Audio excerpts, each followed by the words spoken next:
Good evening from the heart of flyover country. It's time to play Without Rule of Law. I'm your master of ceremonies, Bobby Spags, here to introduce you to our undisputed, world-renowned, top-secret panel. Riverside Will! And your host, Patrick Henry!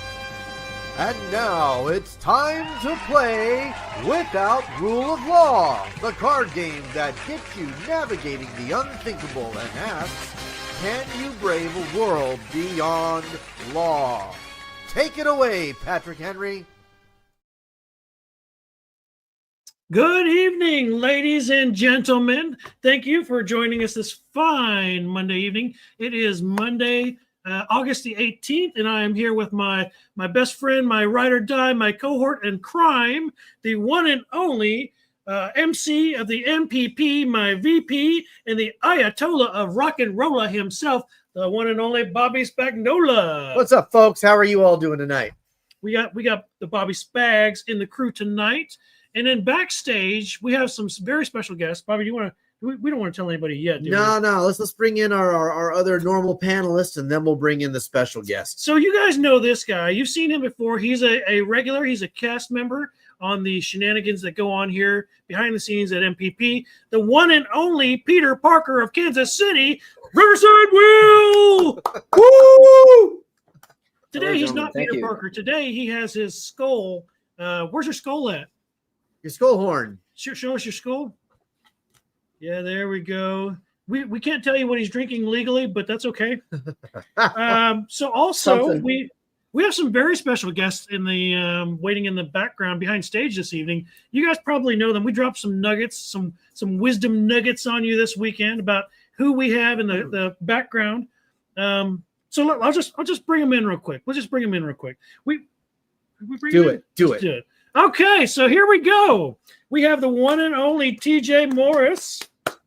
Hello, Fair Independent. So if you guys don't know who this guy is, like you're not paying attention to my sharing of the No Roots, No Fruit series that he did like way back in the day when he had hair still. Wait, that was a different day. but it was back in the day. Some of his earliest videos. That's some of your greatest stuff that I've been following. So Bear is the TJ. He's the former founder of Bear Independent, Refuge Medical. He's got some nonprofits. He's attached to Grandstone Ministries and Caleb House, all of which we support. He is a former entrepreneur. I don't know why it says former, but he's an entrepreneur turned homesteader. He openly describes himself as a husband, father, and servant of the Most High. That's an important one. He leads disaster relief teams nationwide, oversees Caleb House, a restoration program for survivors of child trafficking, as well as an active voice in the preparedness community. He came out and spent some time with us this spring, didn't he? He did. He came out and spent some time with us, and it was some of the most rewarding moments of my life. We had some very intimate conversations. We did. We didn't really go so public with this just because the timing was wrong, and I didn't want to turn it into a spectacle. But for those who do not know, TJ, he baptized me. I have come back to my faith, as many of you know, and TJ is the man that officiated my public declaration. There is a Easter egg at the end of one of our videos from the past festival where you can see some pictures of that. It was one of the most amazing moments of my life, and so TJ will always hold a very special place in my heart because of that and because of some of the stuff we've shared at SRF and other places. But yes, TJ, thank you for coming. It was an honor to baptize. It's an honor to be here now. Although Patrick said my best content was my old content, so whatever, bro. I said it was some of your best content. Sure. That I appreciate anyway. Yeah, anyways. Adjective, adverbs, whatever. I do. I love the Bear briefs. Those are great. So real quick, we have somebody else. So like as cool as it is that we actually have TJ Morris in studio, we have another guest. We do have another guest who also came out at the same time as TJ and his crew, which was it was a geek moment for me because I've been watching this guy on YouTube for a while. I had sent him a couple of emails over the years. So yeah, let's bring him in. All right. You guys might know him. Will's got some like hints in the background. I don't know if y'all can tell, but Will has a really cool haircut, as well as what is it? Is that a shield? That's a Viking shield because we have Pastor Joe Fox in the house tonight. Woo! That is PJ, the one and only Pastor Joe Fox. So you guys, like Bobby said, Pastor Joe and Sister Kate came out to spend some time with us. They slept with us schmucks in the flyover country of Kansas, which is really cool. I mean, you guys traveled several miles, maybe across the state or two to hang out with us, and we are grateful, again, for both of you gentlemen being in the studio this evening, as well as our one and only Peter Parker of Kansas City, Riverside. Will, a little bit about Pastor Joe. So Pastor Joe, he is a retired U.S. Army Special Forces Green Beret officer with decades of leadership, survival training experience. He is the founder of Viking Preparedness. And if you don't know who that is or what that is, ask Bobby. He'll tell you. He's a fanboy. Yep. There's a few other fanboys in the crowd tonight. I know Jackson's out there. Jackson, you better be commenting because this is like your only chance to like really talk to the man. He is the one of the Toro observant leaders at Shofar Mountain. Is that right? Yes. Still there? Author of the Survivalist Family Prepared Americans for a Strong America. Go out and find that on, where can we find that? Is it on Amazon? refugemedical.com and find bookstores everywhere. Yeah, that was a trick question. You guys should already know where to find that. He's a well-known speaker at preparedness events. Hopefully, maybe one of these days, you'll see him at a Flyover Country Midwest Preparedness Project event. We may be talking in the background, folks, just saying. You never know. You never know. Bobby is like, he's like the James Brown of the prepper sphere. He's the hardest working show promoter in the prepper sphere. And this is why we have awesome guests like TJ and PJ. Oh my God, TJ and PJ. Holy cow, look at that, guys. He was TJ before I was PJ, though. Oh, it was. We went to the same school, probably. No, I was homeschooled, man. I didn't go to that indoctrination camp you all went to. Yeah, I know. Yeah. Anyways, so if you guys don't know, we're here to play Without Rule of Law, the card game that keeps you guessing and on your toes as to which one of your friends is actually the bad guy, who would et tu brute you in the back and take your old lady and your last can of, what is it? Cream corn? Oh no, cream corn is of the devil. I'm pretty sure that's in every holy book ever written. Cream corn is awful. I think it is right up there with uncloven animals, or cloven foot animals. So yes, stay away from cream corn. It's of the devil. Bobby Boucher. Yeah, if you eat cream corn, like I'm talking about like canned cream corn. If you eat real cream corn, I don't care. It's that stuff you get from Campbell's or Walmart. If you eat that, you probably also worship Allah, and I have nothing to do with you. We really don't discriminate against cream corn. It's really not that bad. But if you eat it, we're just moderately judging you. So no big deal. How dare you? Of all the things to break a fellowship over, cream corn. That's a new one. I've heard lots of things, but that's a new one. Cream corn is where Bobby draws the line. There are some lines in the sand, sir. Some lines in the sand. Yeah, if you show up to Bobby's, people who eat cream corn. That's true. That's true.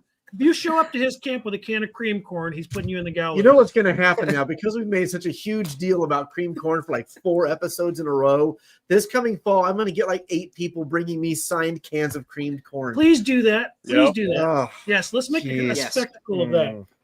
Okay, so I have painstakingly selected a handful of very custom questions to ask our illustrious panel this evening. And let's just dive right into it. So let's start off. Who should we start off with? I think we start off with the man of the hour. Let's start with TJ and see what he has to say. Okay, TJ. Here's one directly in your wheelhouse, my friend. So this is a simple one. It has to do. We start off simple. We like to warm up and build the tempo, right? So this one is in the disaster relief, geared toward the grindstone side of what TJ does.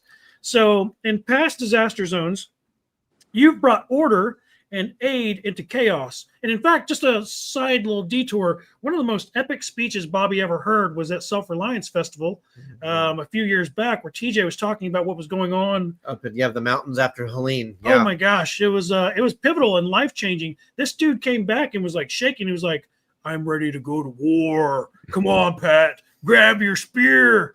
It's like, all right, fine, let's do this. Drink while kneeling and keeping your eyes on the horizon, sir. My man, it's coming. We were ready. So, anyways, TJ, if America experienced a nationwide without rule of law event tomorrow, what is the first system you'd try to establish to bring stability back to your community? Well, our community has systems that are already established, but let's say wider than our community. Yeah. First thing, security first, security always, and then water. Be as simple as that. And bad guys hunt at watering holes, and you need way more water than you think you need. And you need water not just for drinking, but for food preparation and for sanitation as well. And sanitation is one of those things that most people ignore because it's not sexy. But if we think about vectors for disease, flies, fingers, feces, fluids, and foods. And so if you have dirty hands and you have no sanitation, all of a sudden your people that you're trying to survive the end of the world with are getting sick, and there's nothing you can do about it. So, and if you're 2% below your recommended water intake, which should be 1 ounce per 2 pounds of body weight, no strenuous activity, 1 ounce per pound of body weight for strenuous activity, 2% below that, you're technically dehydrated. And so that affects your cognitive abilities. Things start going sideways. It's bad. So security first, security always, then water. Make sure everybody's got water. Love it. Love it. Love it. That's a great answer. That's a great answer. So the first thing you would do is, to summarize that for you kids in the back of the class, is he already has these logistics in place. He's just trying to help the rest of us poor schmucks who were less fortunate to prepare for such a calamity, and prioritizing our water, because water is life.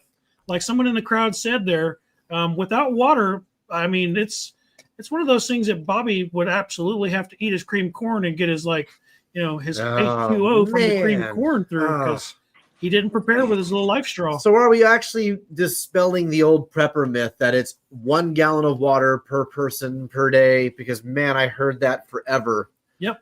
On TV. And I was like, man, that's like some bare minimum, like barely bare minimum. If it's just for drinking, right? Yeah. If it's just for drinking, 1 gallon of water per person per day will do. The FDA and DHS, to the extent you want to trust either of those organizations, recommend minimum 2 quarts of water per day. That's what you need in order to keep your body alive. Yeah. But based upon all the work that we've done with Grindstone, I can tell you it's not 1 gallon of water per person per day. It's more like 3, and 5 is better. If I can get 5 gallons of water per person per day, because pretty quickly, here's another thing, I'll say this and then I'll let somebody else talk. But one of the problems that I see over and over again, we go all across the country doing these prepper fests and homestead meetups and all of that, is it's a physicality problem. And I understand, some people are old, some people are young, some people are weak. You fight with what you brought. Okay. Well, you can't be too strong, too fit, too fast. That's not possible. And when you are doing strenuous activity, and you will be, if the power goes out, you're going to be doing lots of strenuous activity. You're going to use way more water than you thought you were going to real quick. And you're going to be way dirtier than you thought you were going to be. And you're going to need to clean yourself off, even if it's just taking a rag and dipping it into clean water and just cleaning the surface of your body. You need to do that. Otherwise, sooner or later, you're going to get sick and you become a vector for disease. So now not only are you out, I can't depend on you because you're down, but you have the possibility to make everybody else sick as well. And we start circling the drain really quickly. So I'm not a Pharisee. I don't flip out over whether or not we've washed our hands. However, it needs to happen. And doing grindstone stuff in austere environments where there is no electricity and all the infrastructure has been destroyed, we bring everything with us to establish a foothold. And we have moved as an organization, I don't know how many hundreds of semis of water, but it's a lot. And we bring water with us wherever we go, because you will die without it. Yeah. Yep. And that's true. We've watched people. We lost PJ. He'll be back. He'll be back, folks. He's testing his internet connection. It's all good. But we've watched people go through those scenarios, from all the way from, he's back. There we go. All the way from Hurricane Katrina up until this recent, episode of hurricanes that slammed into us this last year. People lost, access to clean water. I think you misspelled the word steered into us. Yes. As those hurricanes were steered into us, because, birds aren't real, but that's another question for PJ down the road. But yes, that's great. So let's jump to Will real quick. me give Will an easy one. Will, you ready? Oh, no. Sure. Let's do this. Okay, Will. What is one MacGyver skill that you'd teach a newcomer to survival if they walked into your prepper sphere right now as TJ's apocalypse and water shoring up class is going on down where he's at? What are you going to do in your area? What's one MacGyver skill that you would hope somebody had in your little circle? I mean, water purification is the first thing that comes to mind. Just basically assessing the water source that you have and then how to get it from where it is currently to a point where it's not going to do damage to you, give you illness, have bacteria, just limit the potential damage.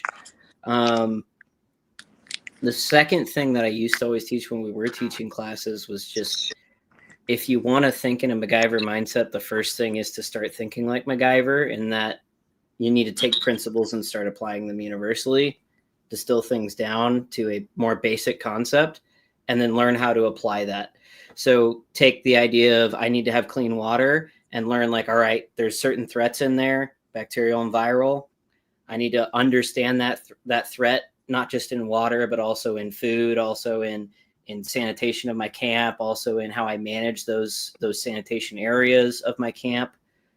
Take those concepts, distill them down, and start applying them universally. That's the most valuable skill you can have as far as like MacGyver skills go. I love it. And that's in line with what TJ said too, kind of in that same spectrum of, saving yourself, putting on your oxygen mask first. Water is that priority. It is essential to life. It is.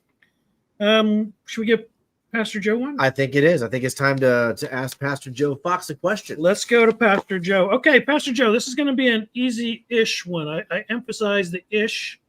So this one goes toward your special forces background and your leadership background. So from your time as a Green Beret, you've seen both order and chaos. And without rule of law, what's the most dangerous leadership mistake that communities make, and how can they avoid that? Most dangerous. That's the key there. Most dangerous leadership I think mistake. Failing to. Yeah, I think a very dangerous one. Is it the most? I don't know. I'd have to think about it more. Is not having standards, or if you have standards, then failing to enforce those standards. If our standard is no one goes anywhere without a handgun on their hip, and you see Betty walking from here to there and she doesn't have a handgun, and you're like, well, I'm going to let it slide because she had a rough day. Mm-hmm. Once you start down that slope, the whole thing falls apart. So I think failing to have and then enforce standards would probably love it. That's good, because that goes back to, again, that kind of backs up and shores up what both Will and TJ said.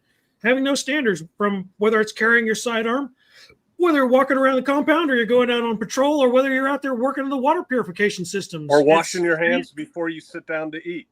That's right. Yep. That's right. Yeah. Stay strapped or get clapped, folks. From PJ, you heard it. That's a good one. Yep. Bobby. Yes. You ready? I'm ready. Bobby. Yes. In a without rule of law situation, leadership and morale can collapse quickly. Yes. How would you, as an MC and community leader here in the Topeka area, keep people focused and motivated when resources are low and the only food left is cream corn? Well, there's no mystery to my stance on canned cream corn. But if there's an issue of morale, we're going to go back to my time in Iraq in the desert. There was a period of time where morale had dipped seriously low. We had ridiculously bad leadership. We were under the same battalion that ran Abu Ghraib. Mm-hmm. However, they had gone 180 degrees into Hug-a-Thug territory to overcorrect for that. The mistakes made in Abu Ghraib, they went the complete opposite direction. Morale was low. Soldiers were just completely diminished. And so we did come to a point where Staff Sergeant Spagnola was playing the "What am I going to snort through a dollar bill today" to entertain the troops, right? Oh. So the troops were bringing me coffee, candy necklaces, powdered sugar, anything they could think of that they could get their little hands on for what am I going to do to entertain you tonight. So in the area of morale, leadership has to know how to bridge the line between entertainment and discipline. Yeah. And so I would say I would probably get a big batch of cream corn and publicly eat it in front of everybody in some sort of comedic way so that they could see I was lowering my threshold of what I was willing to tolerate. You're humanizing yourself. Leaders have to be able to humanize themselves at the lowest point while still maintaining Amen. the discipline of enforcing standards. Yeah. And so knowing how to take the lighthearted moments to recapture the imagination of the people who have just been mentally beat down to a pulp is very important.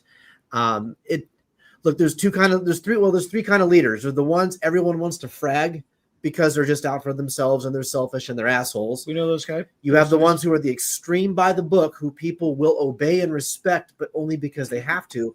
And then there's that weird gray market leader who knows how to bridge that gap in such a way where they can be both what's the word I'm looking? They have panache. They have the personality to inspire, but they're willing to throw the hammer down when needed and not show favoritism towards people. Yeah, that's fantastic.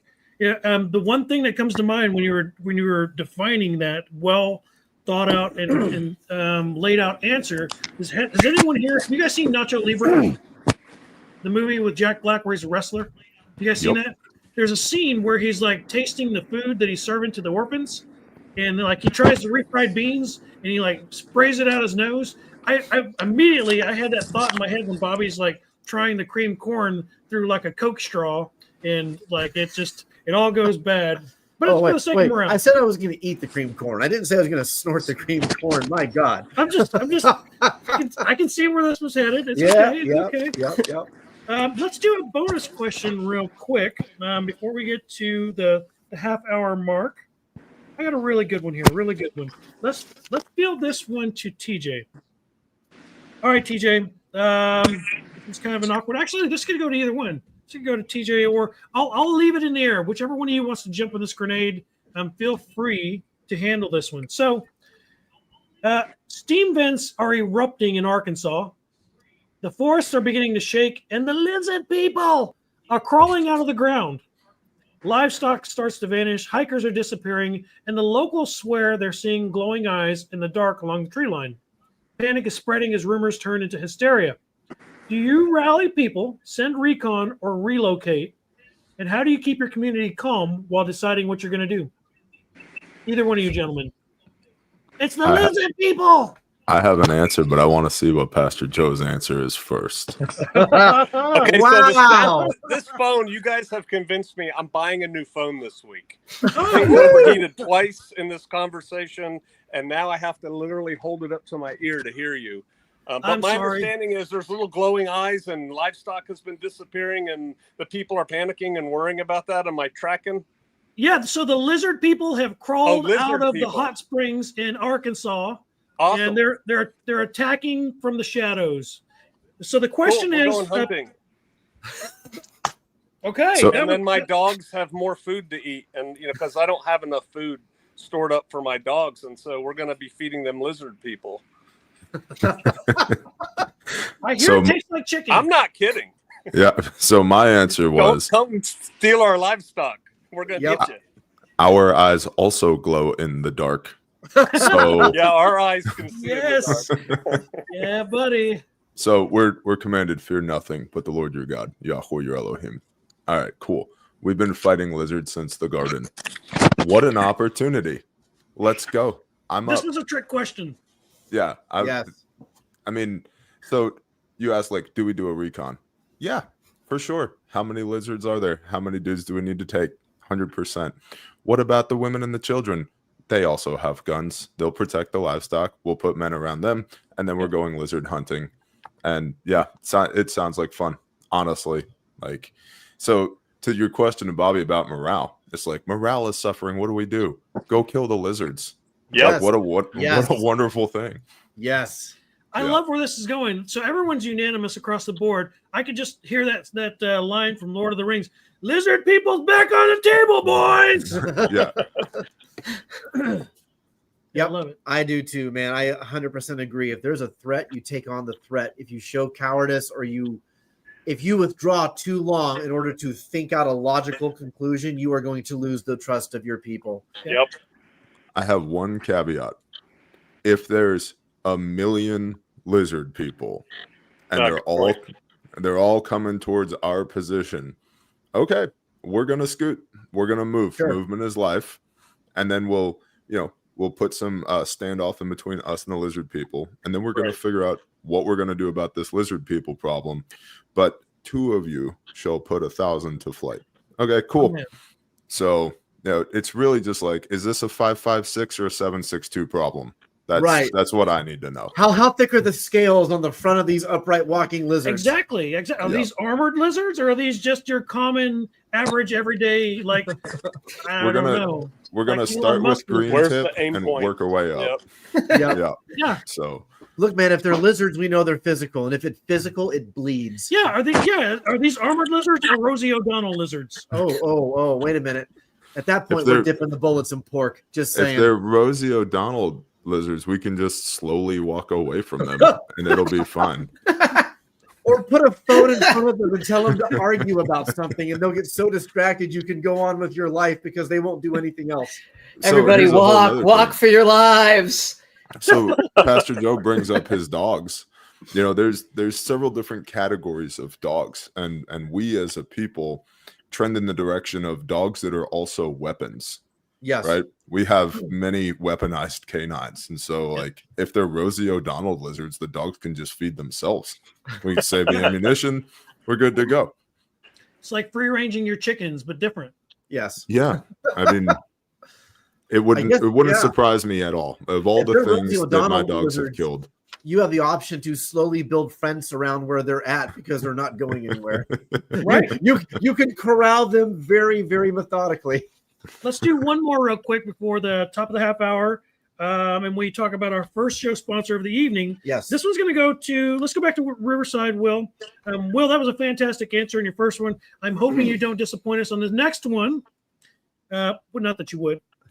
Imagine your supply has been raided and you have only escaped with your backpack and the clothes and things that your family can carry, Will, including your babies.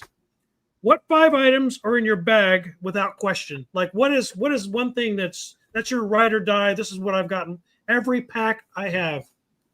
5 things. Fire starting, medical, a method of, I don't know if these would count as 2 or 1, but a method of holding water and a method of filtering water.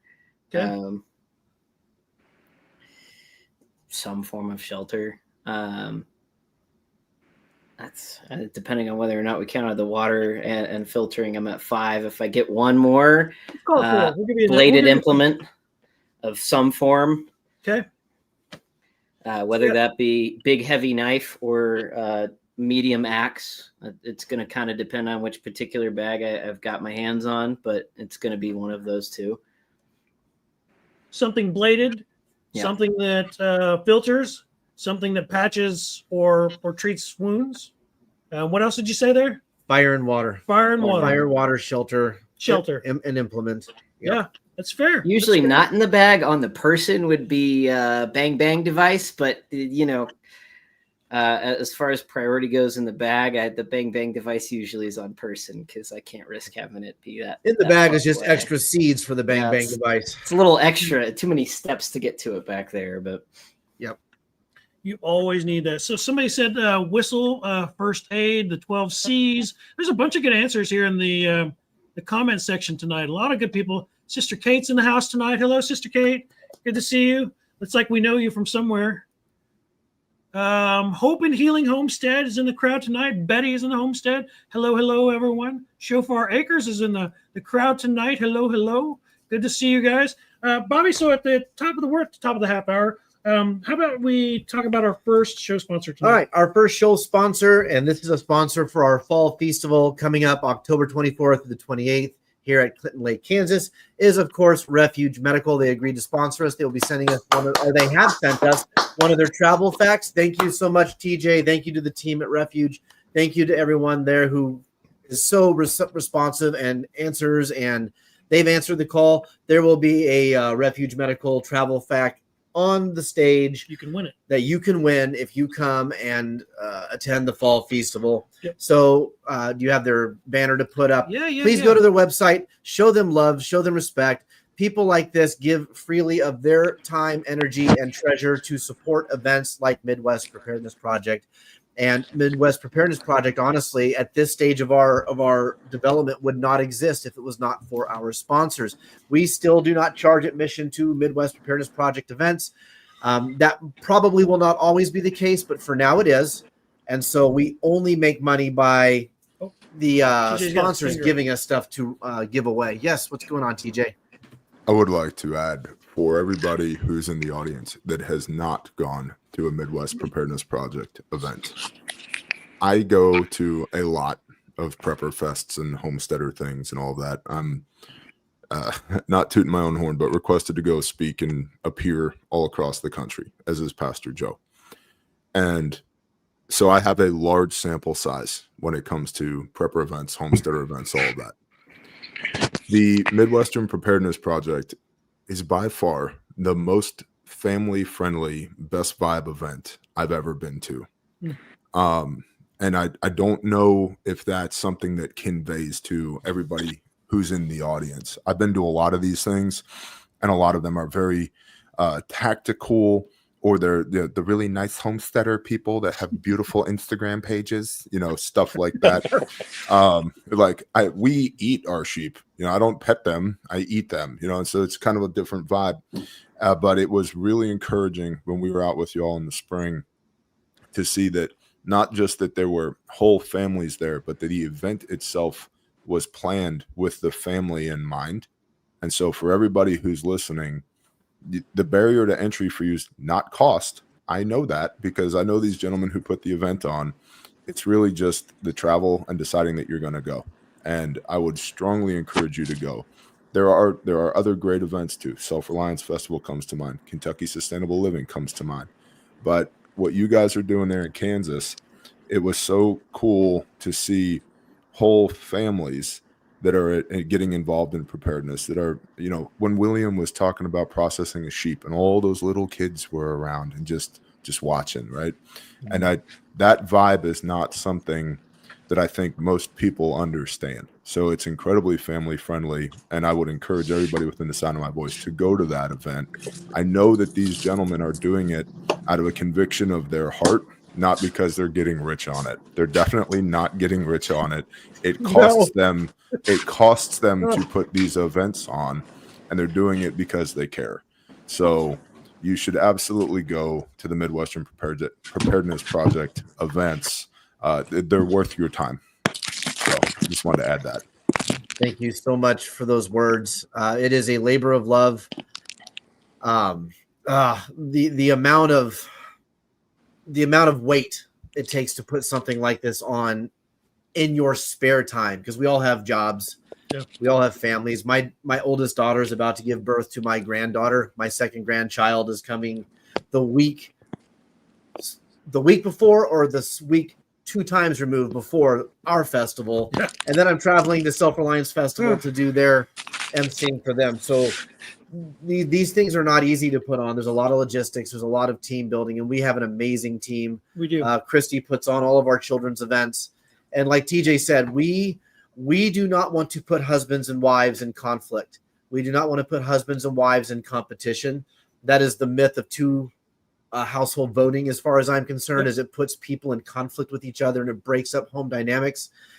You bring families in and you give the kids something to do. You allow a situation where wives and husbands are not going, oh, well, I want to go to this class. Well, I want to go to this class. Well, who's going to watch the kids while I do this? Everybody is engaged. We like to say that we are Norman Rockwell's America come to life at Midwest Preparedness Project. We are the old painting of what America was supposed to be, and we are going to continue to push that ball forward. So please, but back to what we were saying, Refuge Medical, thank you so much for sponsoring us. You will be able to win one of those projects. We sell opportunity tickets, and that's really the main way that we fund what Midwest Preparedness Project does. It's what pays for the campground. It's what pays for the vests, the audio equipment, the tent, all that kind of stuff. So go see Refuge Medical. And while you're doing that, look into Bear Independent, Caleb House, and Grindstone Ministries. Figure out what that quad of organizations does, because I promise it blesses the world and it will bless your life. Speaking of SRF, since TJ brought that up, the next event on the Great American Preparedness Tour, which we are a part of, is Self-Reliance Festival. It is coming up October 4th and 5th. Go to selfreliancefestival.com. You can go to thepreparednesstour.com, and every event on the tour, which is Midwest Self-Reliance Festival and Kentucky Sustainable Living, you can find information to their events. We are in talks with potentially 2 other events, and we're going to expand the Great American Preparedness Tour. Don't forget, when you go to these tours, you can ask for one of the poker chips that each of the tours has. Self-Reliance Festival, Midwest Preparedness Project, and Kentucky Sustainable Living. If you collect all 3 of them and send me a picture by the end of the year, you will get a custom laser lithographed Great American Preparedness Tour Mora 511 knife, and we will send that to you free of charge.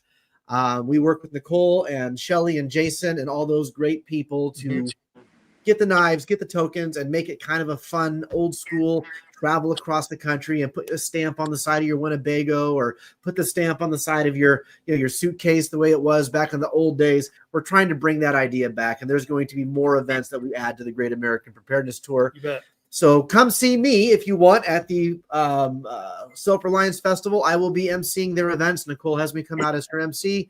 It's my pleasure to do it. There's amazing people out there, and you will see amazing things take place. Yep. And I think that's all of our house cleaning for now. Mr. Patrick Henry, take it away. The Great American Preparedness Tour is putting the American back in Americana. We are not waiting on the Grand Cheeto or Elon's Musk to save us. We are doing it one household, one preppertude, one person, one family at a time. Faith, family, fellowship, in that order. In that order, ladies and gentlemen. So thank you very much. That was a wonderful plug. Thank you very much, TJ. That was very heartfelt. We do appreciate the kind words. We do work very hard at putting on a good show. And words of affirmation like that, they go a long way. Because Bobby and I, we beat ourselves up like, are we really doing the right thing? But anyways, that's not why we're here tonight.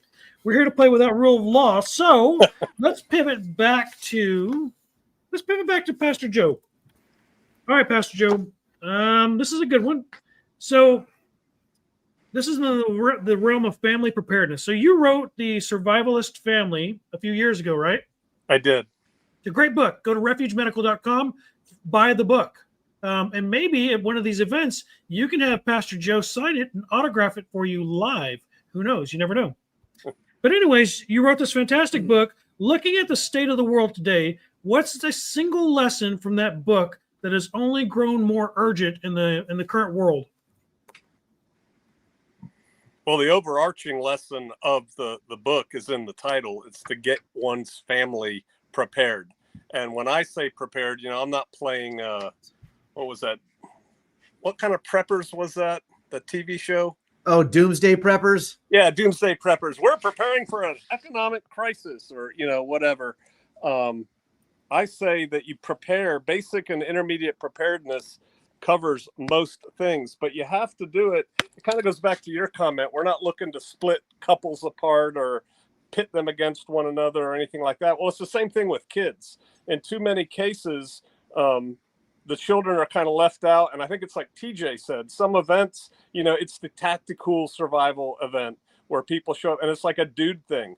You have to prepare as a family. And I personally believe that starts with the correct relationship with the father, but then you have to have family time and family activities and learn how to, I like starting from the base level of we are out in the woods. How do we live out here in the woods? How do we camp? How do we do these things? Because if we can do that, then in our house with no electricity is gravy because we have walls and a roof and things like that. And so to sum it all up and to come back to your question, it's to prepare as a family. Amen. Okay, good. Yep. That's a fantastic answer. In fact, that is the best answer because, again, in the sphere of faith, family, and fellowship, that's exactly what we strive for. Matt Hamison is in the house tonight. Matt's one of our crew members. Thank you very much for being here, Matt. We could not do this without you. We love you, sir. I hope you and Tiffany and the kids are doing great tonight. Thank you for being with us. We know you have better things to do than hang out with schmucks like us, but we brought you talent. Like, we have real talent tonight, so you're welcome. All right. So moving right along, let's go back to another bonus question. You want to do a bonus question? Let's do a bonus question. Let's do a good bonus question. This one is for Bobby. Let's send this one to you. This one's right in your alley. Okay. All right, Bobby. Okay, so here we go. A celebrity, a beloved global celebrity, hijacks every broadcast around the world at the same time, like hacks every network, all like one of those modern TV shows where they're doing all the things, like every major broadcast system in the world, and they declared themselves as the savior of humanity. Oh. They offer food, safety, debt relief, and all it requires is you to bow down, worship, and offer your allegiance to them. And you get a food, you get a food, you get allegiance, because that's what she does. I mean, did I say she? I don't know. I'm not a biologist. So this world-renowned celebrity Okay. who's known for giving you a safe place to live, you get debt relief, you get food, right? Yep, You know what I'm talking about? I do. Millions are cheering, others are panicking, and society has started to divide itself instantly, right down the middle. Okay. How do you protect your family from mass deception on such a level and scale and keep hope alive when the world is rushing to follow this celebrity?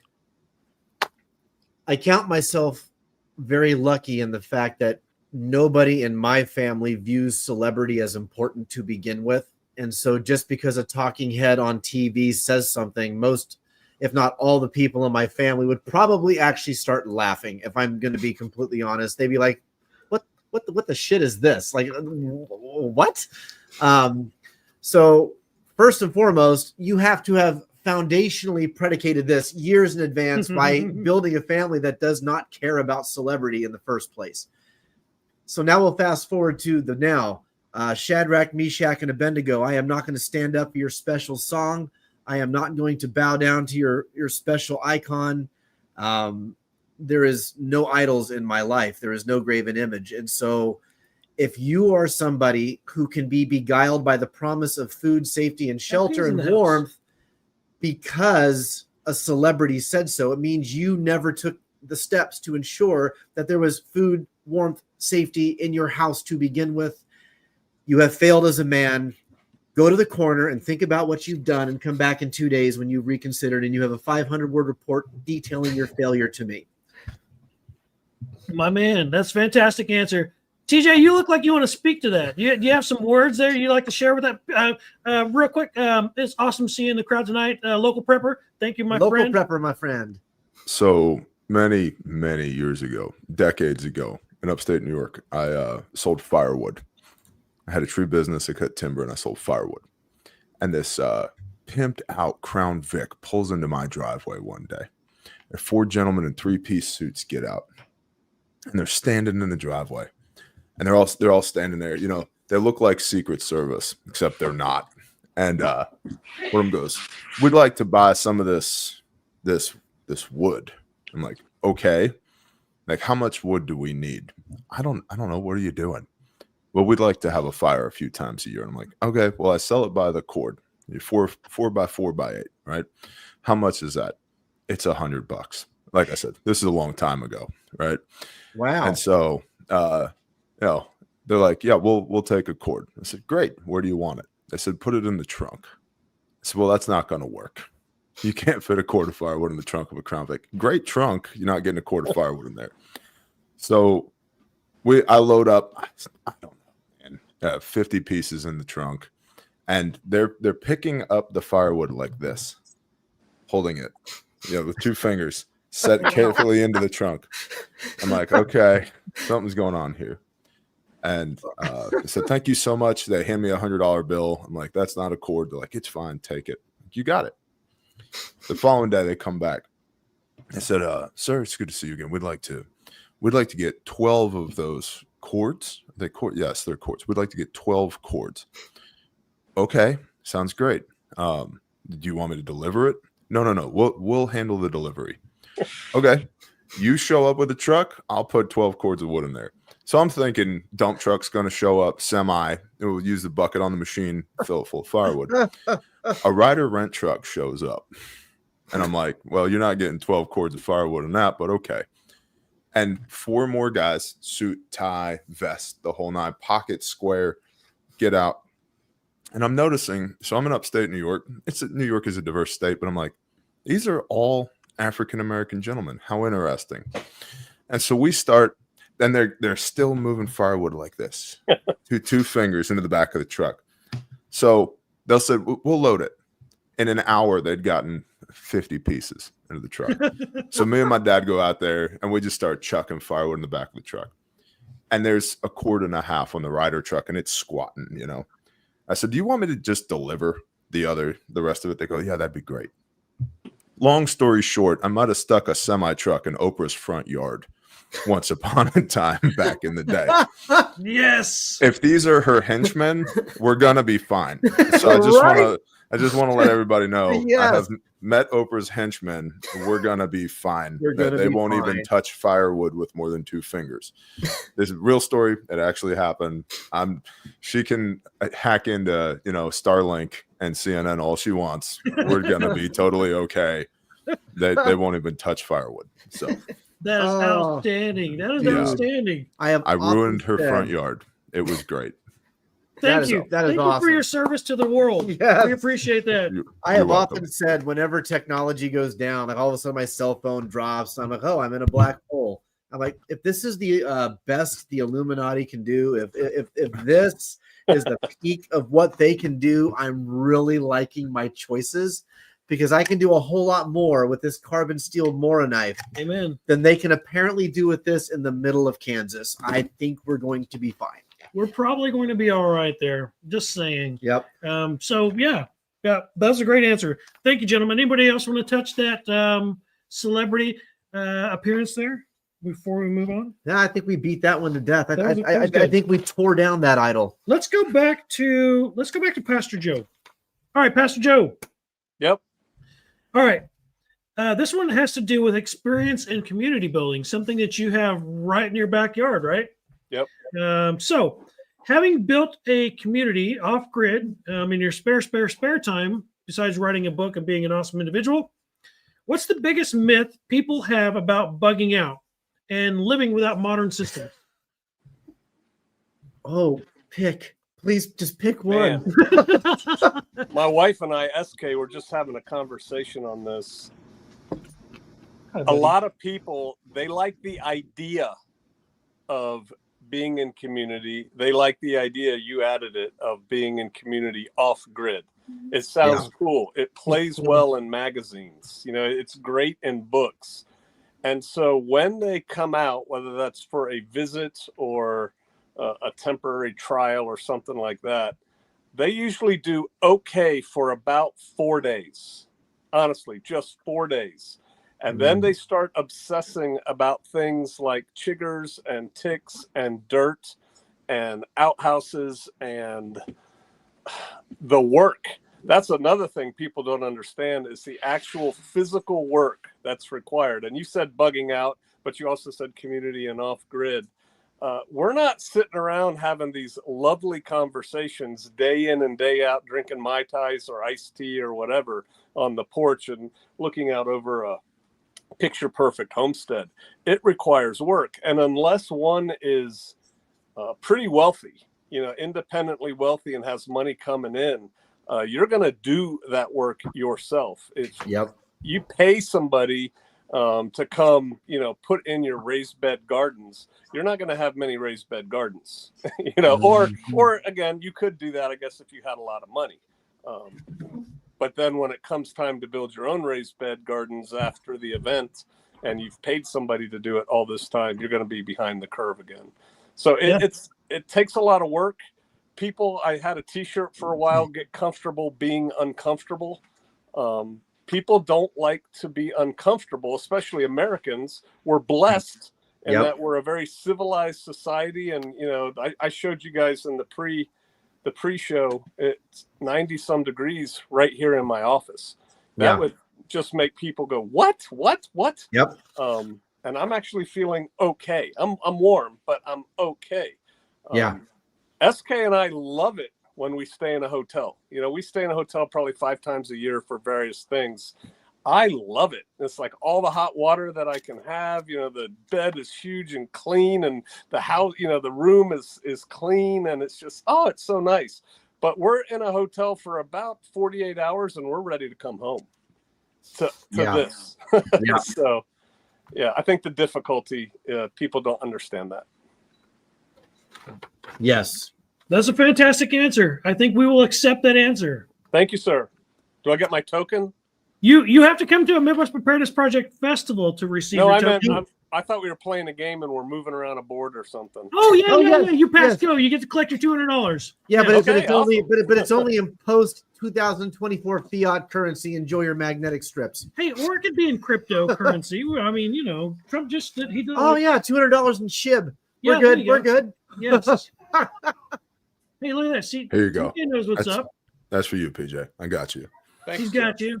See, you have friends in high places. Speaking of that, I probably do. can't see him up there. I do smelting as a hobby, so I make my own bars and coins. Well, I'm sorry to the U.S. Treasury and Secret Service agents watching this tonight. I make rounds. My bad. Yeah. Didn't mean to say the word coin. Don't come Bernard von Nothouse me, but Cool Yeah, looking rounds. good looking They're just rounds. cool. Patterns on them. You know, the coolest thing about this round table discussion we're having with these solid gentlemen tonight is that, all joking aside, we all have friends in very high places. In fact, the most high places. Yes. Greater is he who is with us. See what I did there? Yes. For two or more of us. Okay, you know what? We should have started off there, but that's okay. Hey, look, we got a couple of really cool people. Oh, yes, this is LP. LP is in the house. Let's move back to you, Bobby. Let's do another Bobby question. Okay. Cream corn. Final answer. That and shoot him in the face. Those are two acceptable answers. I'll take that. Yes. Bobby, Yes. in your experience running large gatherings, which you're clearly adept at, what's one lesson you've learned about human nature that you think will make or break survival groups in a crisis? Oh, easily. The sin of Lucifer is pride. It is the principal sin of men. And when men lead, pride becomes the greatest hook that can destroy us. And learning as a man when to subjugate your pride. Oh my gosh, dude. It is my greatest sin. I know this. I know this for a fact. I know the army doesn't teach you to be humble. Business does not teach you to be humble. The world does not teach you to be humble, and humility is not taught. It's not. There's no textbook for humility, and we are ego-driven creatures by our very nature. That is what men are. We are silverbacks roaming the earth, and in today's world, we have AR-15s and Starlink, right? Like so. I would say that learning to be willing to listen to advice from other men, being willing to listen to advice from other women, being willing to listen to even the children who might come up and say something to you that kind of stings you, right? Like out of the mouth of babes and sucklings. I mean, there's truth to that. And knowing when to step back and just shut the hell up just for a minute. Yep. That is probably the biggest lesson and hurdle to learn when you put on these large scale events, because let's face it, guys like us, we are around, I hate to use the word based on the last question, but prepper celebrity all the time. We get up on stage, we're visible, we have YouTube channels, people come up and want to take pictures with you. There is a real temptation there to become this weird dude who thinks that you are the end all be all of knowledge. And well, 9mm versus 45, we're going to have that debate today, or AK versus AR-15, or bug out versus bug in, and all this stupid shit that at the end of the day, really, it's like that taco commercial. Why not both? And knowing when to just calm and just take a step back, man, that's the biggest lesson to learn is how to kill pride. Pride before the fall. And you will not kill pride on your own. Yeah. You have to have a higher calling and a higher power that teaches you what to do with that. And you have to have brothers who surround you. Hell, one day there's someone on this live right now. I texted randomly. I'm like, dude, I need you to pray for me. I am having a struggle with pride right now. Yep. And just the act of texting that to a brother, Speaking it into reality. it was like a diminishing effect, and it like deflated me in that moment. And I know that the person I texted prayed. I know he did because he told me he did, and I trust him. Yeah. Kill pride, man. It's the principal sin. Pride is the sin of Lucifer, and it's the pride of men. It's the sin of men, and we have to subjugate that. And I don't know what more I can say about it, honestly. I love it. That was a great answer. Fantastic answer.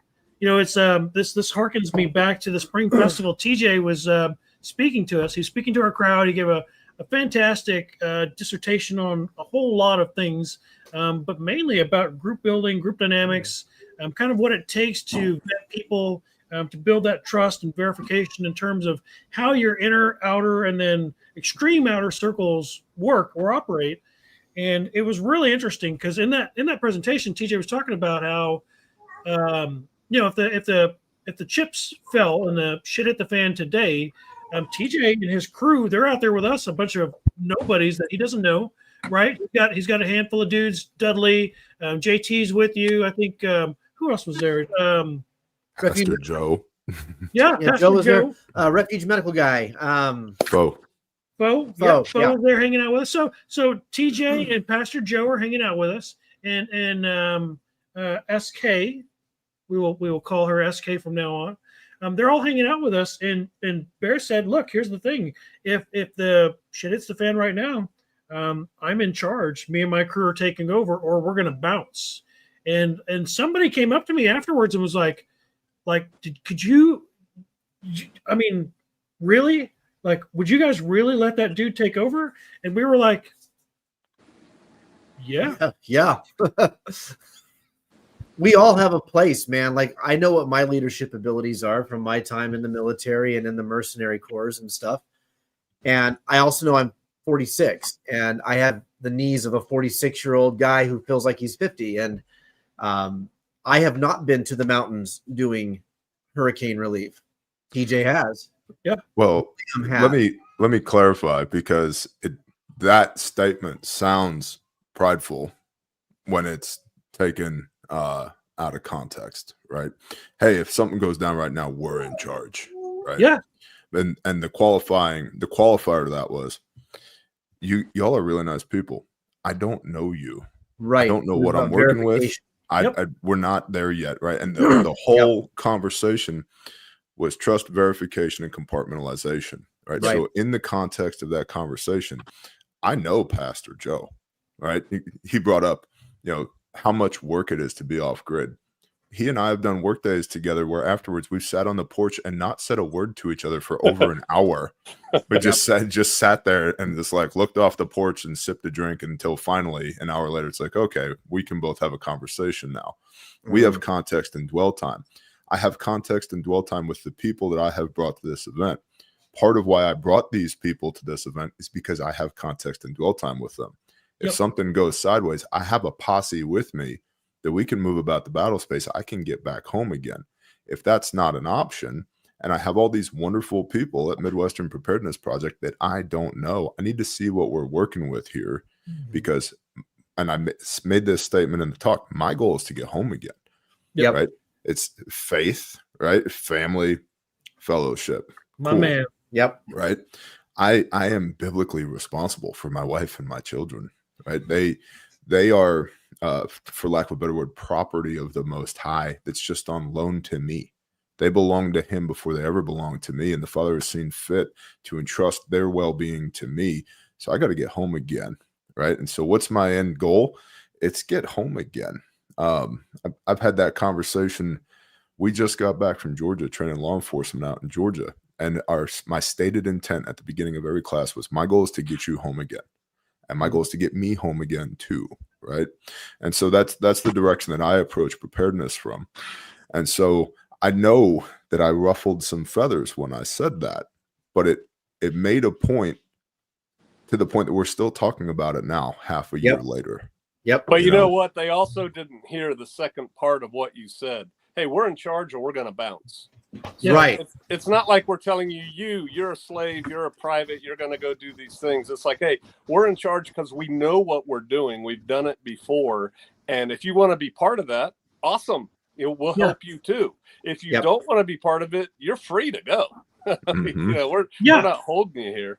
Well, that question. So the person that asked me that question, Pastor Joe, was somebody that's on the outside circle looking in, which I found fascinating to begin with, because again, in the dynamics of what TJ was talking about, in the context to how it was all framed, this dude is asking this question of like, would you guys seriously like let these outsiders take over this community?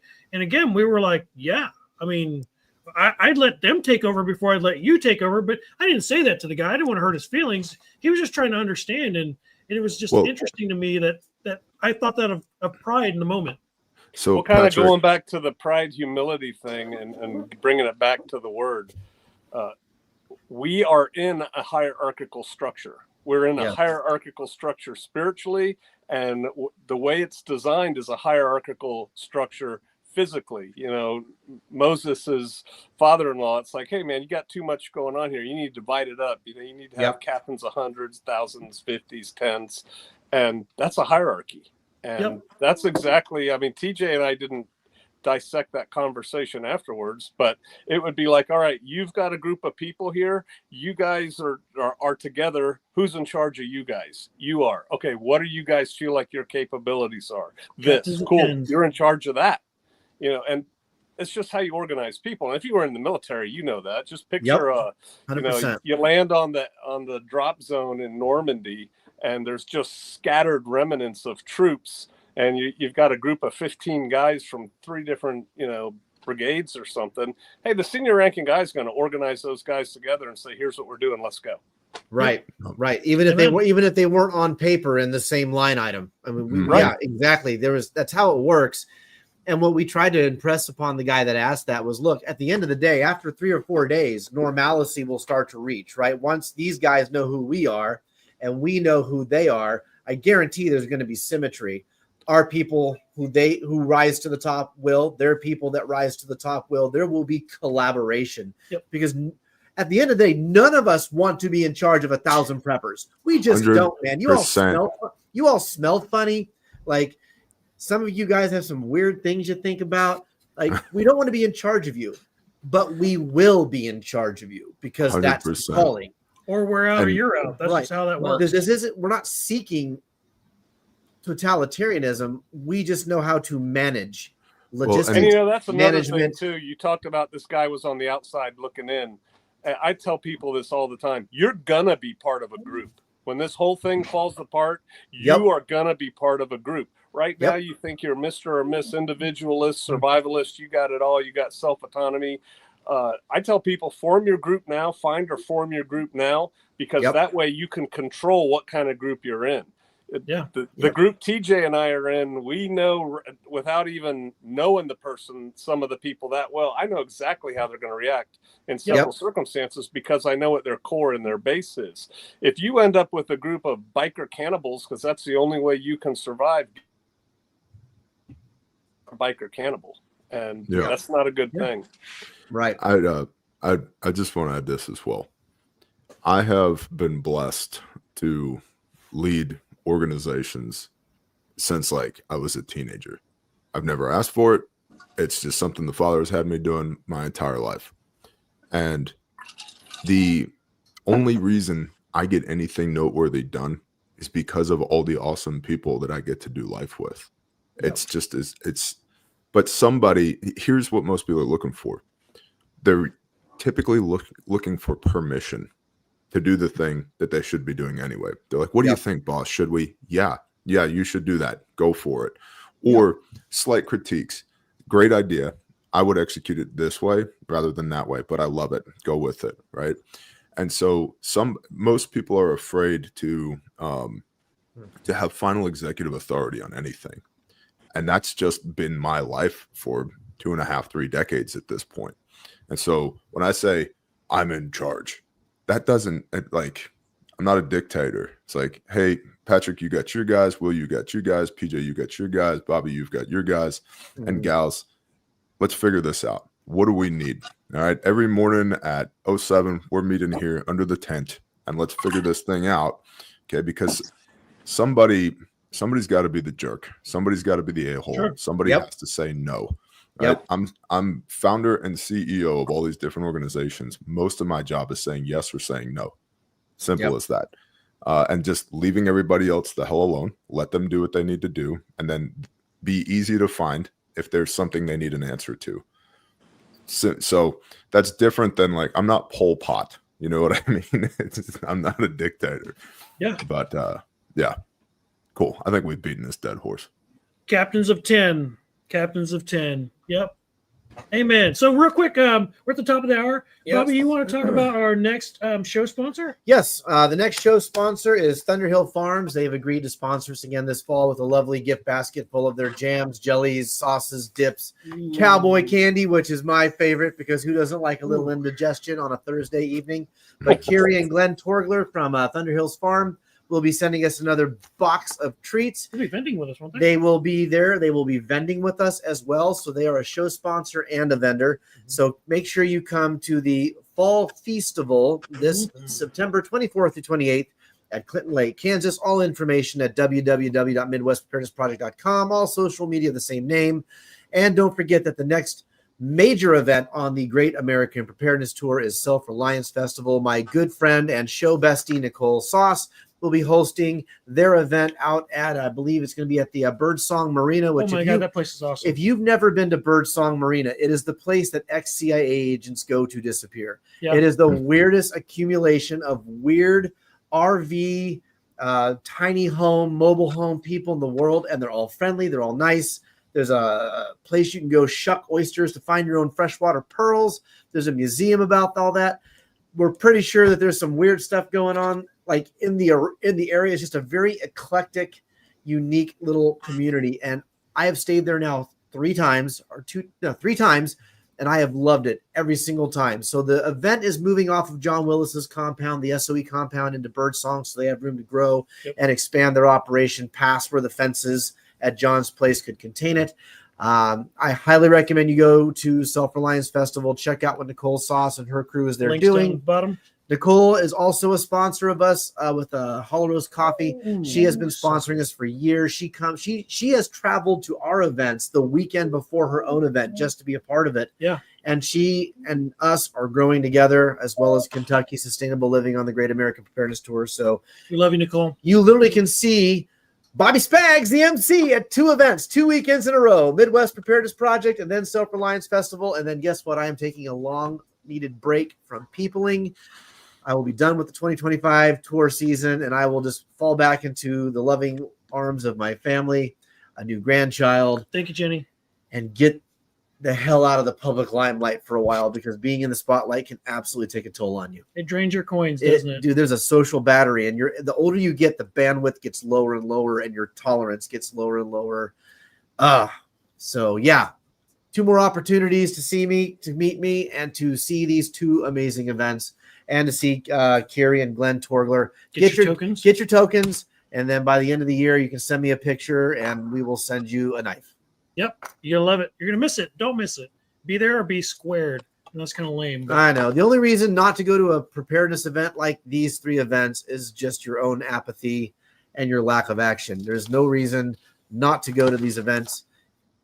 There's no reason not to expand your sphere, expand your circles, and meet people, because you never know.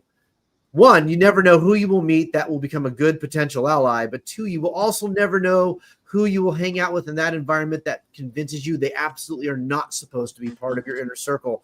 Groups like this are proving grounds. True story. They are absolutely proving grounds to find the yes and the no's, and the no's outweigh the yeses 10-1 every time. It's just the nature of the beast.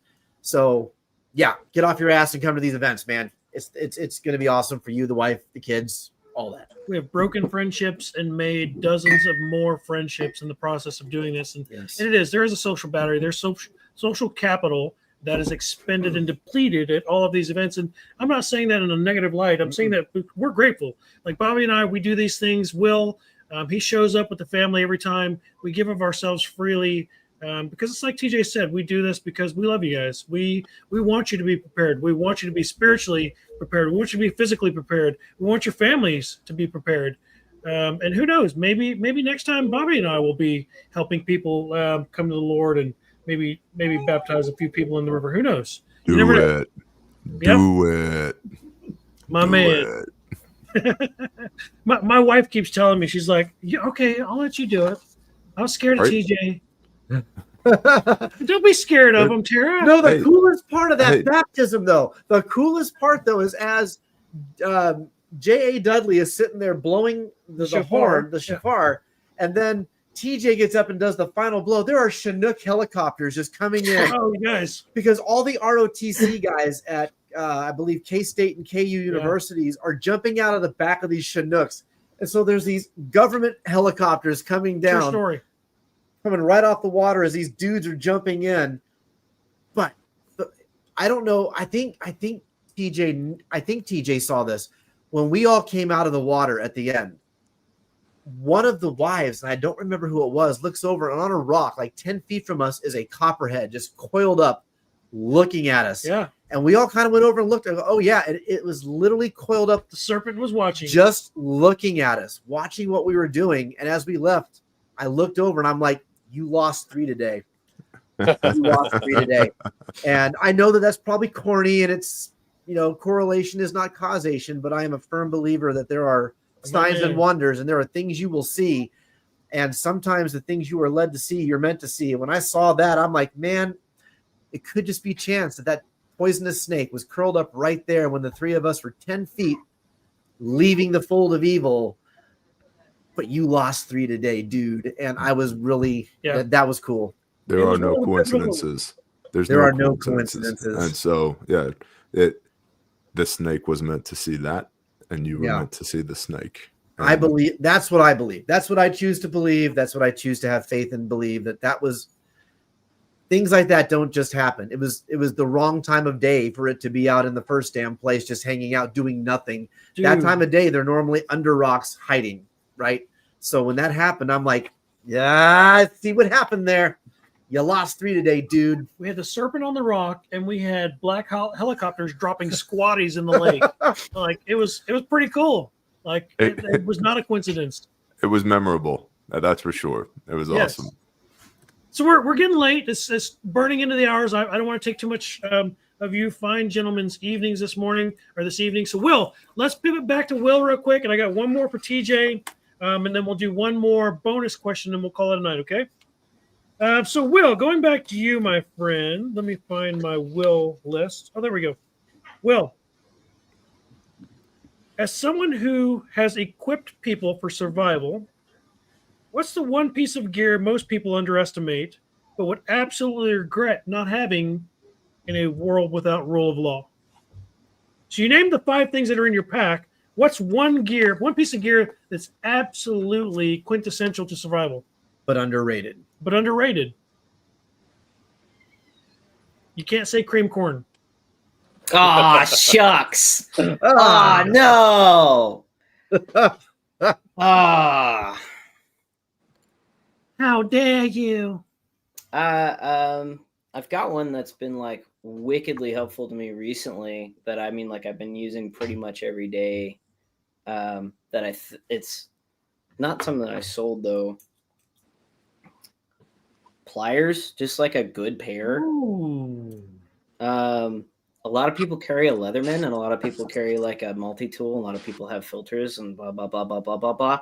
I've got one of this size and one of a bigger size, and they're adjustable and they lock.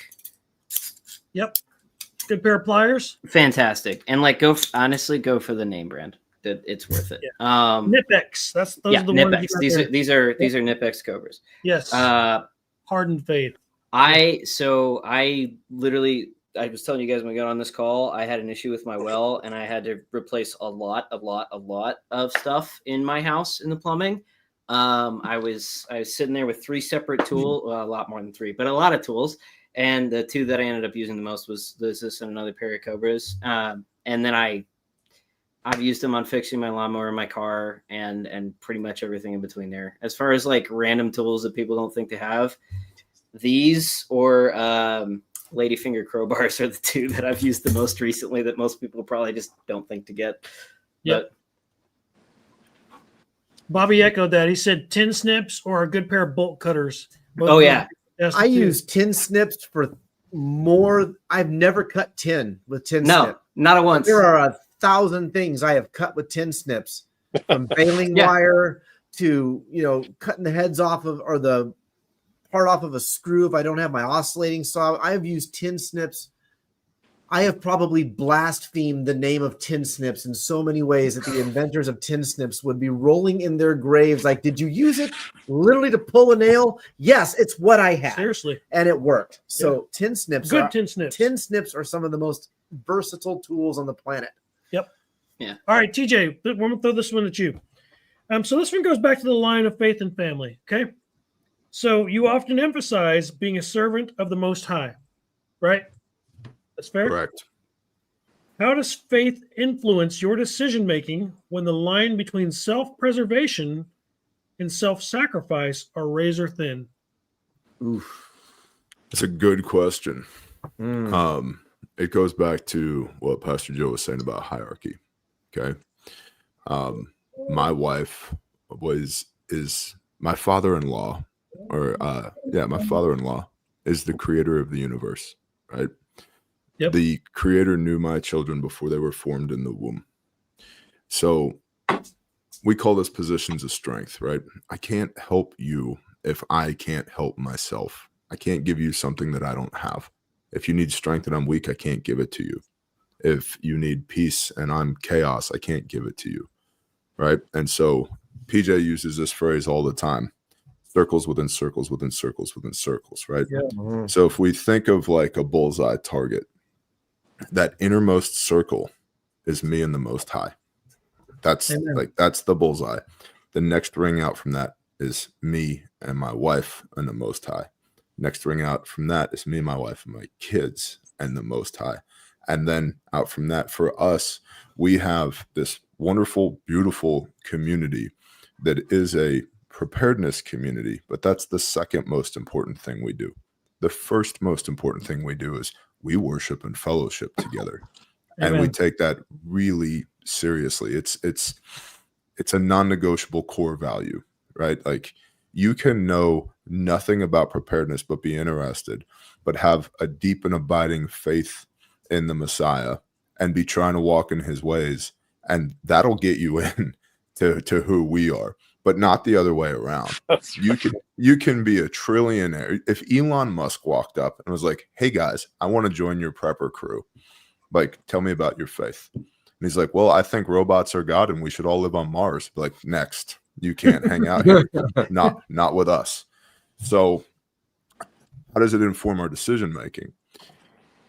So that's the first thing, right? I got to be strong at home so I can be strong everywhere else. And that's what strong at home looks like. Me and the Father, me and my wife, the Father, me and my wife, my kids, the Father, our assemblies, our tribes. As far as going out into the world and being the hands and feet of the Most High, we do that. We do that with Grindstone. We do that with Caleb House. We do that with Refuge when we go train. We do that with work days when we go work for our brothers and sisters, work with our brothers and sisters when their homesteads or their properties need help. I mean, shofarians with chainsaws, I don't care how many acres you have, we'll handle it in a day. Like, I've seen us do it, we're really good at it. And so, but for me, it goes back to, I can't give you something I don't have. I've got to be good so that I can bring that to you and there's the ultimate caveat of, life has no greater love than this, that a brother laid down his life for a friend, right? Well, I can do that once. And in that situation, if the Spirit is telling me that's what's called for, then so be it. But I can do that one time. We've deployed Grindstone 52, 53, 54 times. 50 something. I'm losing count, right? I cannot tell you how many children with Caleb House. That's operational security, but it's significant. I can't tell you how many missions we run with Caleb House. I can't tell you how many field teams we have, but when there's somebody who needs help, the Spirit of the Most High tells us to help them, and then we go help them. So much so that part of our process with our boards at Caleb House and at Grindstone is we have bylaws. We have a process for how we deploy and what is checks and balances. What does all that look like? But if we don't have a unanimous conviction in the Spirit to go, then we don't go. And if we do have a unanimous conviction in the spirit to go, whether we have enough money or we have enough people or we have enough whatever, if we have nothing but a unanimous conviction in the spirit to go, then we go. And so it's a really fine balancing act. It sounds a lot like, Pastor Bear, explain work-life balance to me. I don't know. I'm the worst person on earth to ask that question to, because I just run from fire to fire, and I try to make sure my family's not on fire, right? Make sure the family's good, and then everything else put out fires. It's kind of the same way in the spirit for me. It's like, where do I need to go, and who needs help? And I'm convinced at this point, at this point on earth for me, the reason the Father allows me to go to events like Midwestern Preparedness Project is not so I can speak, not so we can talk about refuge. It's the water. It's baptisms. Yeah, amen. That's why I go. When we went to Kentucky Sustainable Living, there was one person there, one person who came up to me and said, "Hey, Pastor Bear, can you baptize me?" Well, the answer to that should always be yes, right? Whether I want to do it or not. We baptized for 3 hours. Yeah. And it was amazing. Yeah. And so, to your question, like, how do I rightly divide between taking care of me and mine and taking care of everybody else? It's that concept of circles within circles within circles. And there's a logistical challenge in there, meaning that if I'm not strong, I can't help you be strong too. Yeah. I can do it one time. I can do that one time. And if the Spirit tells me to, then so be it. Be obedient to the Spirit. But my goal should be to try and be as squared away mentally, physically, emotionally, spiritually, educationally, financially, that I can be as much service to as many people as possible. And so that if I have to use that one time, I will, but I'm getting a lot done up and until that one time, if that makes sense. That does make sense. That makes great sense. And it goes back to the answer about the discussion that we had at the festival in the spring. The discussion that you had about trust, verification, compartmentalization, that's you compartmentalizing what it is that you need to do to stay faithful to your belief and to your family and to the Most High. And in that structure where you find semblance of yourself. That's a fantastic answer. Thank you. We'll do one more. So I'm going to do one last one, and then we'll call it a night, gentlemen. This is going to be an open-ended bonus question. And if you don't mind, I'd like to have Pastor Joe address this to begin with, and then anyone else who wants to jump on and follow in suit, because he's going to give a knock it out of the park answer, and I feel sorry for whoever has to answer it next. But so let's go with this, guys. So Red Dawn in the Heartland. Okay, we're going to start with that. Just to preface this, we're going to talk about this. It's going to be the greatest question. You're going to let us. Everybody tells me how to make the greatest questions. Foreign paratroopers begin dropping in to Arkansas. Cyber attacks are crippling the grid, and propaganda floods every device in America. Every cell phone, every computer, every feed that Oprah hijacked previously has now been taken over. Full circle. Full circle. Yeah, there we are. Yep, the highways have jammed. The Tesla cars have started crashing themselves and killing people. The lizard people went back into their holes because they're terrified of Oprah. And the Chinese are coming. They got tired of being turned into steak sandwiches by Pastor Joe and TJ's teams. The looters are running wild because they don't have lizard people to eat anymore. And no one can tell ally from enemy. The question I pose to you, Pastor Joe, how do you defend your community without turning into a free-for-all militia? Into a what? Militia? How do you defend your community without turning into a free-for-all militia? And what's your policy for helping desperate refugees at your gate?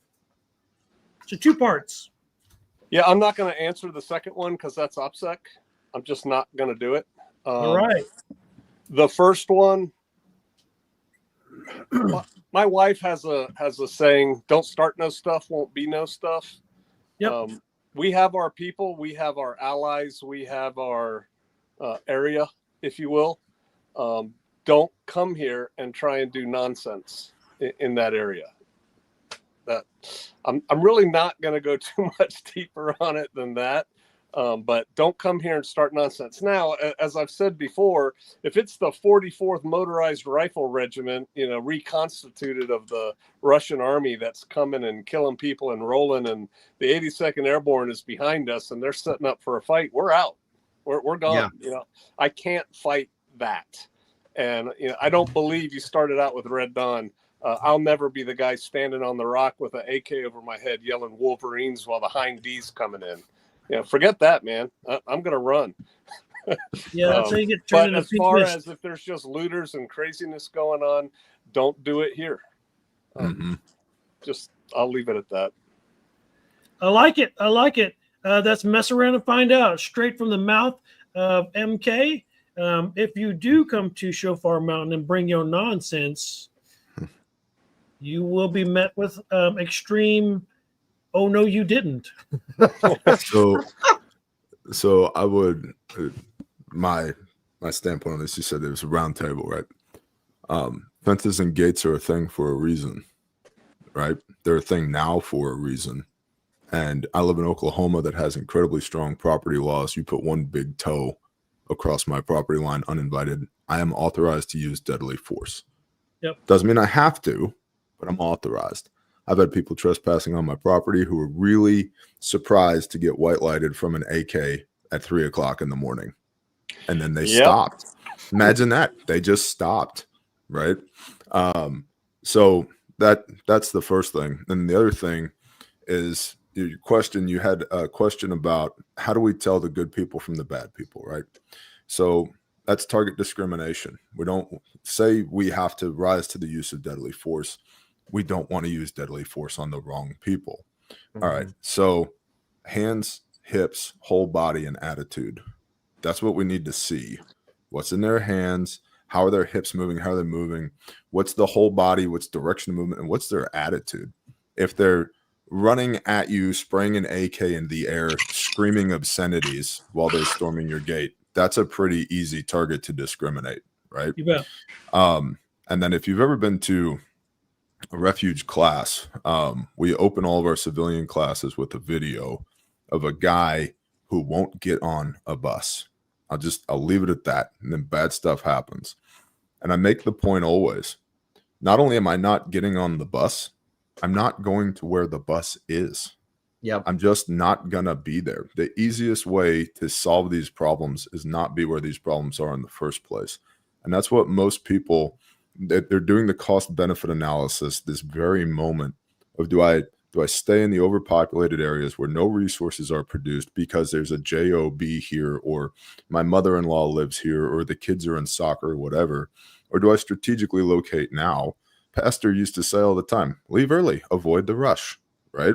Like go now if you can. www.uhaul.com. Get one of the big square trucks, throw your stuff in a truck, and go to where there's fewer people. Doesn't mean that there won't be problems in the countryside, but there probably won't be problems first in the countryside. So that gives us standoff and that gives us time, both of which allow us to prepare adequately that when the roving hordes are headed my direction, which is hard to do because there's no good reason to come to where I live. Okay, now we can make a decision. Do we stay or do we go? Do we pivot? So, IFF, identification, friend or foe, all my friends are going to be inside of my gate. So outside of my gate, and we'll just leave it at that. And finally, Pastor brought this out at a training that we did, night responder last year. We are all accountable for our actions, whether it's rule of law or not. Okay. We're all accountable to the Most High, and murder is murder, regardless of what the circumstance is. Yep. Yeah. So and shooting my wife is a bad move.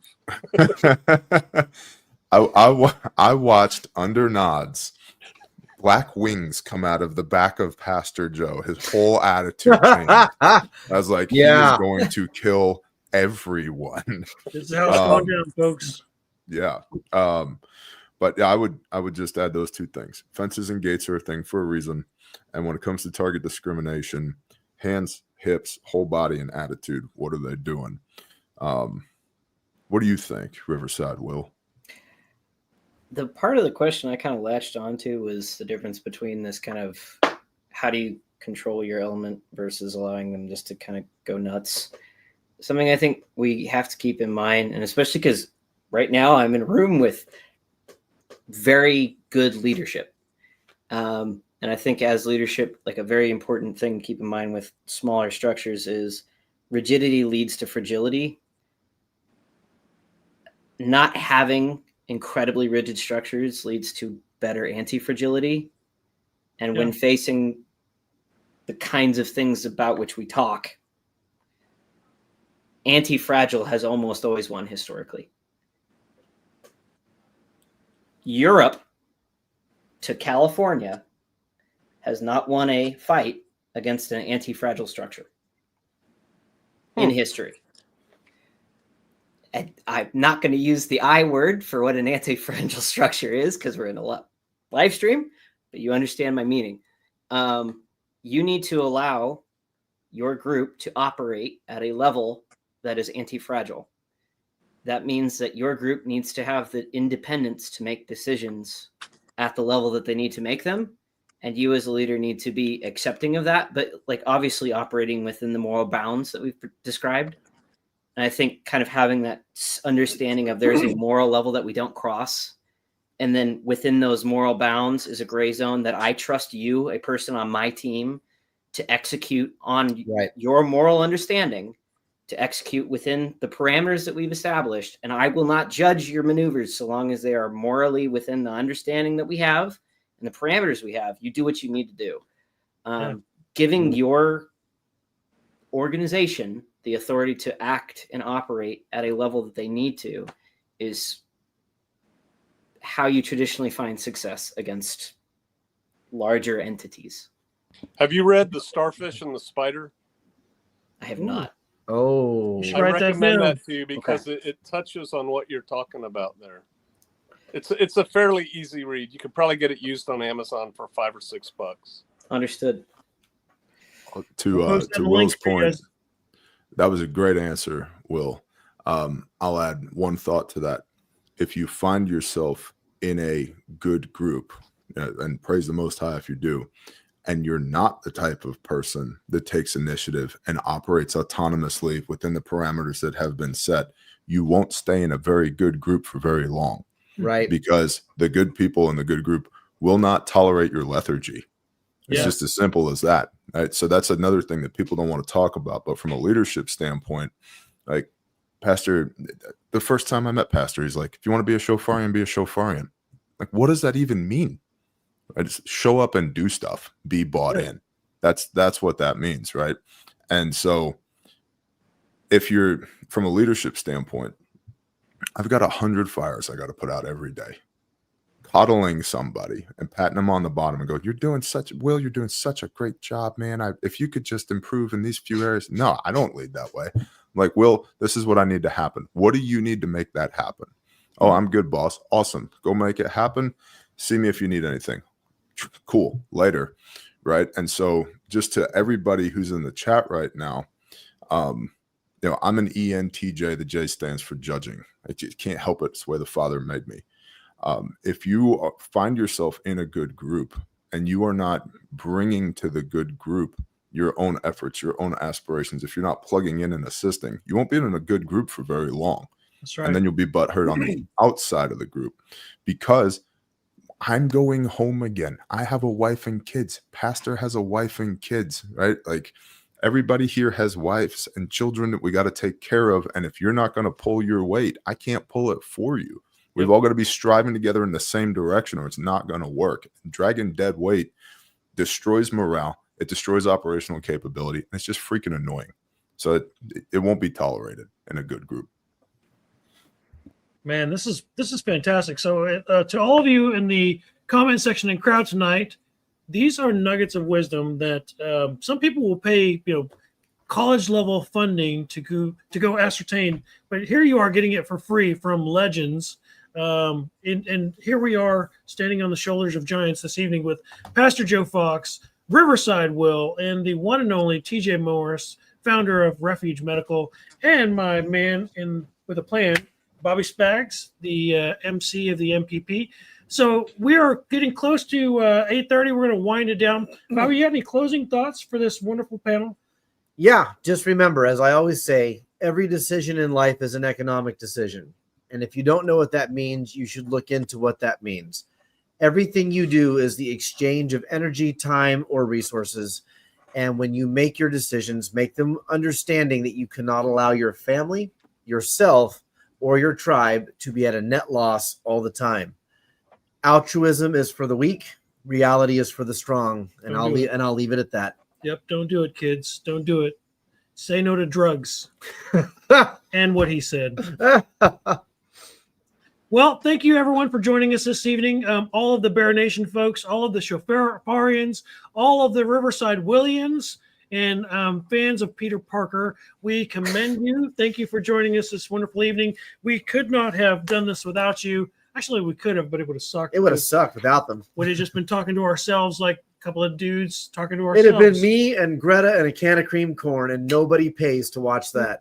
Well, maybe actually somebody probably would pay for that. Well, not the kind of people I hang out with. No, probably not. You don't want to hang out with these people. So, anyways, come see us September, Midwest Preparedness Project Festival, as well as the Self-Reliance Festival coming up in October. We love you guys. Thank you all. Have a wonderful night. Gentlemen, stay on the line. We'll give you your parting gifts. You get a car. Wait. Never mind. That's a different show. You get an RFID chip. You get an RFID chip. Have a great night, everyone. Thank you. We love you all. We'll see you all on the next one. See you guys.